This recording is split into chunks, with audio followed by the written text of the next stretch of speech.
ndị be anyị biko ọ bụrụ na ihe anyị na-eme na-amasị gị tinyere anyị aka na subscribe button ngwa like ya comment ya tikwara na anyị thumbs up ka ọ ga-abụ ihe ọbụla anyị mere YouTube ebu ya tikatika butere gị na domọtọ gị ka ị wee fụ ya ma nenekwanị ya ka anyị ka ọ nọ n'ubi onye anyị bịara.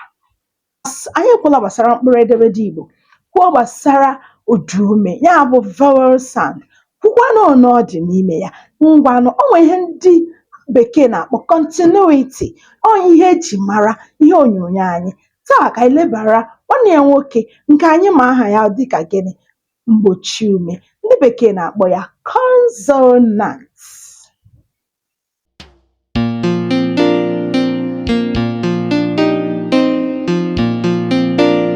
Welcome back.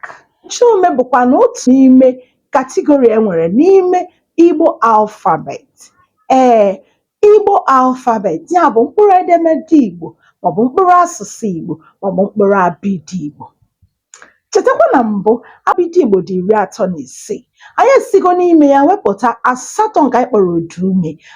Taa anyị ga-esikwa n'ime mkpụrụ abịdị Igbo ahụ wepụta gịnị, consonant ka anyị ma dị 28. That is, it is 28 in numbers. Are we following? Relax. Let me not rush it. It is 28 in numbers, right? Let's continue. Tụmedị 28 dịka isi mara ekere ụzọ abụọ ahụ ekere ya bụ gịnị, mgbochi ume mkpị na mgbochi ume nge. Mgbochi ume mkpị bụ nke ndị bekee na-akpọ double consonant. Onye ahụ ihe ị na-afụ ugbu a. Mgbochi ume mkpị dị 9 n'ọnụọgụgụ. Ka anyị gaa n'ihu. Tupu anyị abaa na mgbochi ume nge, anyị ga-eji mgbochi ume mkpị mepụta ọmụmaatụ dị iche iche. Mgbochi ume mkpị dị 9 n'ọnụọgụgụ dịka m gwara anyị na mbụ. Ka nekwanụ ha n'ihu gị ugbu a. Nke mbụ wụ chi. Ka anyị were ya mepụta mkpụrụ okwu cheta. Ndị bekee na-akpọ cheta gịnị, to remember. Chetakwa ihe a mụ na gị kwuru oge gara aga. Remember what we discussed the other time. Gbe, gbata, to run in. Gbata, nke abụọ bụ gbe. Gbabata,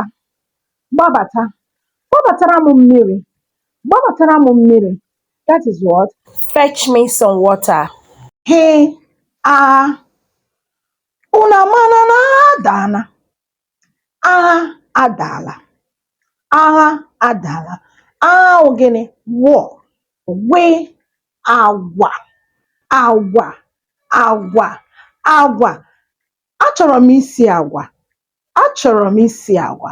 Ya bụ gịnị, I want to cook beans. Kpe. Akpa. Butere m akpa m. Bring my bag for me. Butere m akpa m. Bring my bag for me. Ọzọ dịka ibe ya kwe. Kwapụ. Quack out. Ihe mere iji kwapụ. Why did you quack out? Kedu ihe mere iji kwapụ? Why did you quack out? Nwunye. Wife. Onye a nwunye m. She is my wife. Nyo. To pass out. You can pass out gas. That is to pass out gas. Nshịkọ.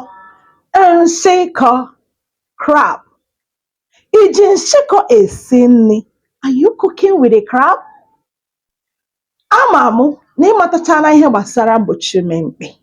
Ka anyị jeenụ n'ihu banye na nke abụọ a na-akpọ mgbochi ume nge.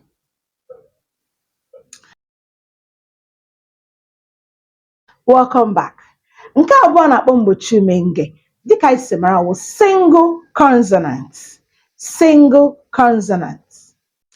Abịa na mgbochi ume nge. Mgbochi ume nge bụ mgbochi ume ndị ahụ nọ otu.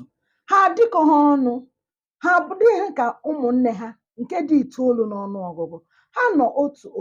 Ihe mere aha ha ji wee bụrụ gịnị, mgbochi ume nge. N'ime mgbochi ume nge ha dị 19. That is, they are 19. Now let's do some mathematics. Remember that I told you that consonant is 28.